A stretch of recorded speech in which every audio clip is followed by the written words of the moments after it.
Hi everyone welcome back. ನೀವು ನೋಡ್ತಿದ್ದೀರಾ student solution YouTube channel. ಆರ್ಥಿಕ ಇಲಾಖೆ ಅನುಮೋದನೆ ಕೊಟ್ಟಿರೋ ಹುದ್ದೆಗಳ ಮಾಹಿತಿ ಕೂಡ ಇದೆ, ನೀವು ಗಮನಿಸಬಹುದು. ಶಿಕ್ಷಕರ ನೇಮಕಾತಿ ಕುರಿತು ಕೂಡ ಅನುಮೋದನೆ ಮಾಹಿತಿ ಅನೌನ್ಸ್ಮೆಂಟ್ ಕೂಡ ಮಾಡಿದ್ದಾರೆ. ಸಂಪೂರ್ಣ ಮಾಹಿತಿಯನ್ನು ತಿಳಿಸ್ಕೊಡ್ತೀನಿ. ಚಾನಲ್ಗೆ ಸಬ್ಸ್ಕ್ರೈಬ್ ಆಗಿ. ಏನು 16ನೇ ತಾರೀಕು ನಿಮಗೆ ಒಂದು ಡಾಟಾ ಕೂಡ ಅಪ್ಡೇಟ್ ಕೂಡ ಆಗಿದೆ. ರಿಕ್ರೂಟ್ಮೆಂಟ್ಗೆ ನೇಮಕಾತಿಗೆ ಆರ್ಥಿಕ ಇಲಾಖೆ ಅನುಮೋದನೆ ಕೊಟ್ಟಿರೋದು. ಕೃಷಿ ಇಲಾಖೆ 1428 ಕೂಡ ಇದೆ. ಆರ್ಥಿಕ ಇಲಾಖೆ 2248, ಆರೋಗ್ಯ ಕುಟುಂಬ ಇಲಾಖೆ 1700 ಕೂಡ ಇದೆ. ಇಲ್ಲಿ ಹೆಚ್ಚು ಯಾವ್ದು ಹೇಳ್ತೀವಿ. ಒಳಾಡಳಿತ 4862 ಕೂಡ ಇದೆ. ಅಂಡ್ ಮೈನ್ ಥಿಂಗ್, ಶಿಕ್ಷಕರ ನೇಮಕಾತಿ ಶಾಲಾ ಶಿಕ್ಷಣ ಮತ್ತು ಸಾಕ್ಷರತಾ ಇಲಾಖೆಯಿಂದ 24,214 ಹುದ್ದೆಗಳು ಕೂಡ ಇದಾವೆ. 24,214 ಹುದ್ದೆಗಳನ್ನ ನಿಮಗೆ ಅನುಮೋದನೆ ಕೊಟ್ಟಿದೆ.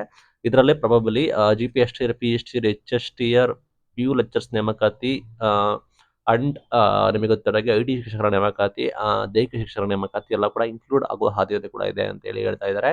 ಅಂದಾಜು 24,214 ನಿಮಗೆ ಅನುಮೋದನೆ ಸಿಕ್ಕಿರೋದು ಶಾಲಾ ಶಿಕ್ಷಣ ಮತ್ತು ಸಾಕ್ಷರತಾ ಇಲಾಖೆಯಿಂದ. 15,000 ನೇಮಕಾತಿ ಅಂತ ಇದ್ದಾರೆ. 15,000 ನೇಮಕಾತಿ ಯಾವುದು ಶಿಕ್ಷಕರ ನೇಮಕಾತಿ ಪ್ಲಸ್ PU ಲೆಕ್ಚರ್ಸ್ ಅಡಿಷನಲ್ ಆಗಿ IT ಶಿಕ್ಷಕರ ನೇಮಕಾತಿ ಎಲ್ಲ ಇದೆ. ಕಂಬೈನ್ ಆಗಿ ಬರೋಬ್ಬರಿ 24,214 ಹುದ್ದೆಗಳನ್ನ ನೇಮಕಾತಿ ಕೂಡ ಮಾಡ್ತಾ ಇದ್ದಾರೆ. ಅದನ್ನ ನೀವು ನೋಡ್ಕೊಳ್ಳಿ, ವೆರಿ ಇಂಪಾರ್ಟೆಂಟ್ ಆಗಿರುತ್ತೆ. ಇನ್ನೇನು ಶೀಘ್ರದಲ್ಲೇ ನೋಟಿಫಿಕೇಶನ್ ಆಗ್ಬೋದು. ನಿಮಗೆ ಗೊತ್ತಿರೋಗೆ C&R ರೂಲ್ಸ್ ಬಂದ್ಬಿಟ್ಟು ಅಬ್ಜೆಕ್ಷನ್ಸ್ ಅದಕ್ಕೆ ಕಾಲಾವಕಾಶ ಕೊಟ್ಟಿದ್ದಾರೆ.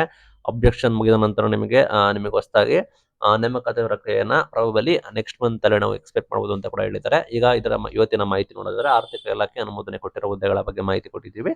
ಅದರಲ್ಲಿ ಶಿಕ್ಷಣ ಇಲಾಖೆಯಿಂದ 24,214 ಹುದ್ದೆಗಳು ಅನುಮೋದನೆ ಪಡೆದಿದ್ದಾವೆ. Thank you.